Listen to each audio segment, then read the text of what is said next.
Kamala Harris is making her rounds on various shows talking about her new book, 107 Days. Let's watch some parts of her interview with Joy on The Joy Reid Show. But first, quick reminder, hit the subscribe button and enable notifications. It really helps us bring you more stories like this. This is Kameron Williams, and welcome to Pragmotiv News.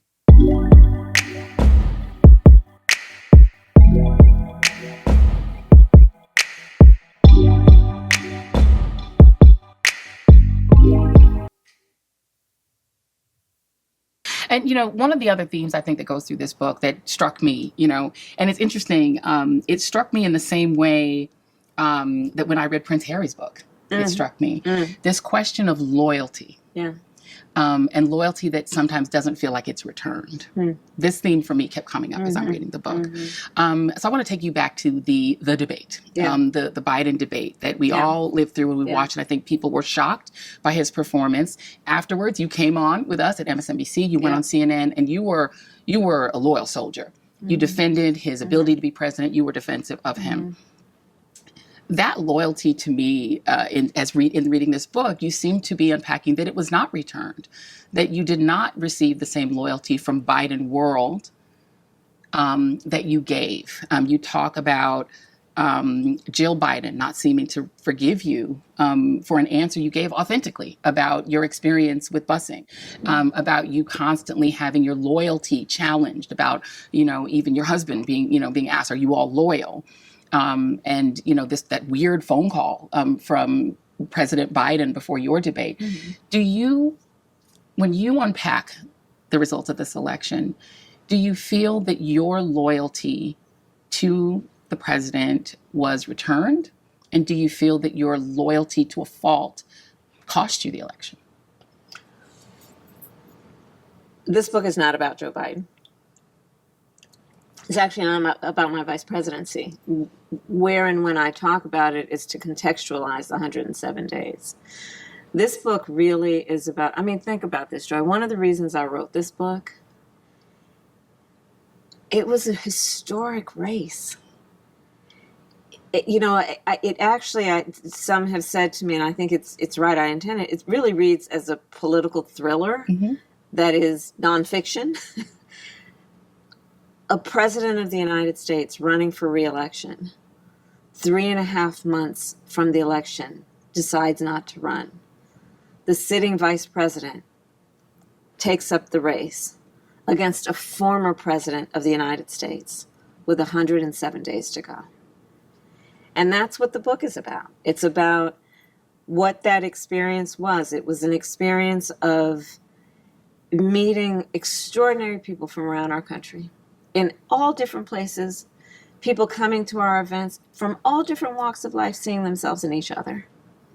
It's about, yes, disappointments. It's about the stress of it, the pace of it. You're right. I am very candid in the book, and I guess vulnerable in the way that I talk about, including the strain it put on my marriage.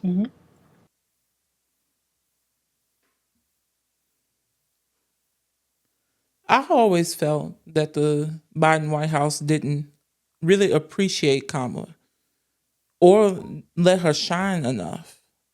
I remember hearing back in the 2020 election days that Biden's team didn't want her to be chosen because they felt she was too ambitious. And I could see that throughout her time as VP, that she was held back and given tasks that was almost impossible to do, like the border. She may not have wanted to say that, but that's what I could see. And it frustrated me for the entire time that they was in there.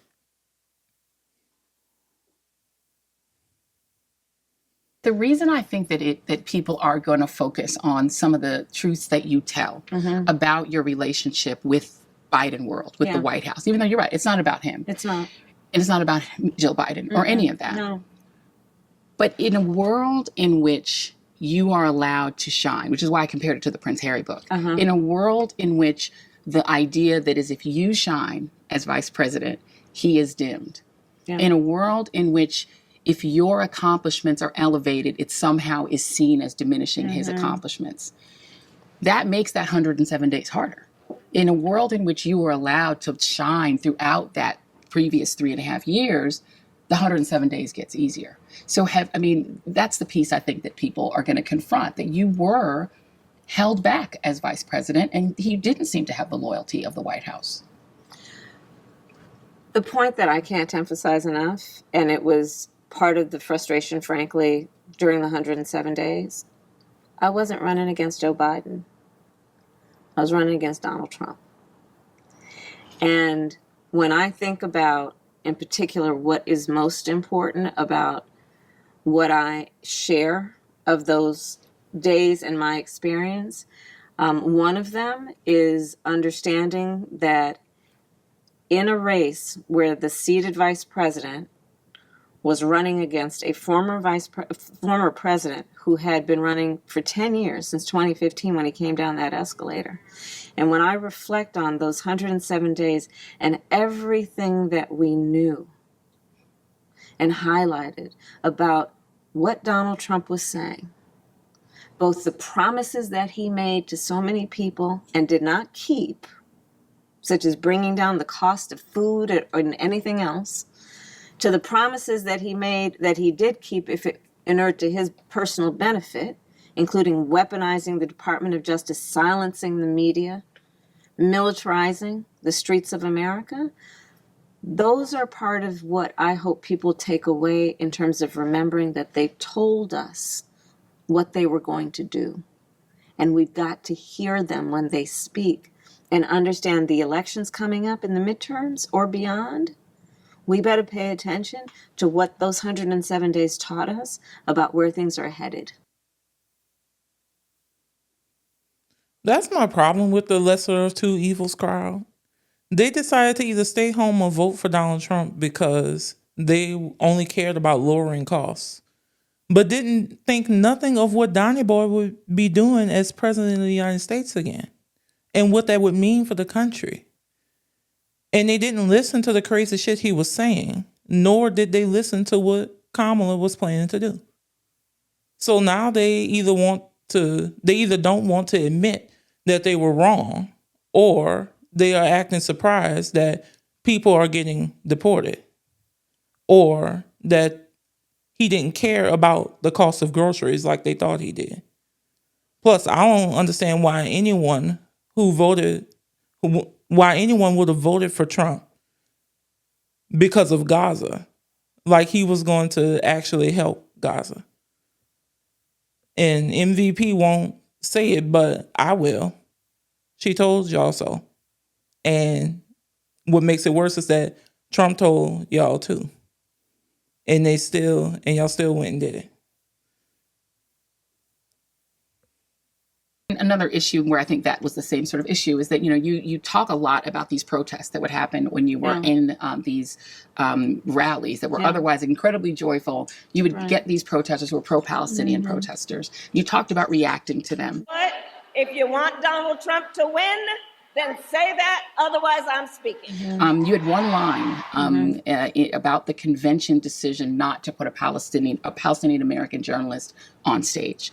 When you look at that, was this an instance in which you were not unpacking people's sort of real rage and real feelings about that? And now that you've had the United Nations,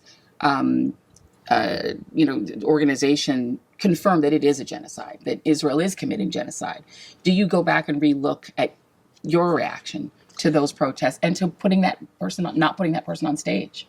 So, first of all, what's happening in Gaza right now breaks my heart. And it has been breaking my heart. As you know, a year and a half ago when I was vice president, I was the first one, the highest member of our administration to use the word starvation. And the White House was not happy with you. They were not happy with me. I've been concerned throughout what is happening around the treatment of Palestinian civilians, children, what has been happening in terms of the disproportionate and brutal response. And, one of the things in terms of my reflections, I think we should have, the United States of America, we have, as the United States of America, great strength and power. And we had tools and levers that I think we did not exercise. I think she was in a catch-22 situation because she was running for president as the sitting vice president. And people don't realize that the vice president is not a co-president. She can't make policy decisions as VP, and she also couldn't stray far from the Biden administration policy that she was still a part of. So Joe Biden was still her boss. So I think people was asking something of her that really wasn't possible. She couldn't just come out and say President Biden was wrong on the handling of Gaza, and she couldn't come out in full force against Netanyahu because that wasn't the Biden admin policy.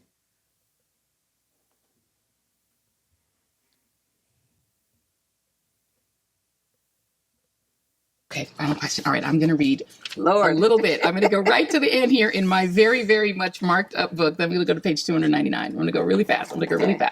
You write in the book that you had to justify becoming a prosecutor to your family. You had to make the argument to them about why you were going to do it. Yes. And you said, I wanted to make change from inside the system. Today, I'm no longer sure about that because the system is failing us at every level: executive, judicial, legislative, corporate, institutional, media. Every single guardrail that's supposed to protect our democracy is buckling. I thought the guardrails would be stronger. I was wrong. Mm-hmm. So in that case, what do you advise that we do? You've been at the highest level of any woman, any Black woman and woman of any race in this country's history, and yet you were still denied. As you said, by a hair. Mm-hmm. And a lot of your supporters don't necessarily believe that it was a legitimate election. Mm-hmm. Do you 100% believe it was? Okay. Mm-hmm. So then what do we do? I will confess to you, this might be a book of confessions in this interview. I will confess to you, I do not have all the answers, Joy. Yeah. I mean, part of my reflection is that I don't have all the answers, especially now. But there are certain things I do know. And I do know that we can never give up the fight. And it is always worth it. And sometimes the fight takes time. I do know that we can never let them silence us, because then they're winning. I do know the value and the power of our voices. And you think this country is going to survive this regime?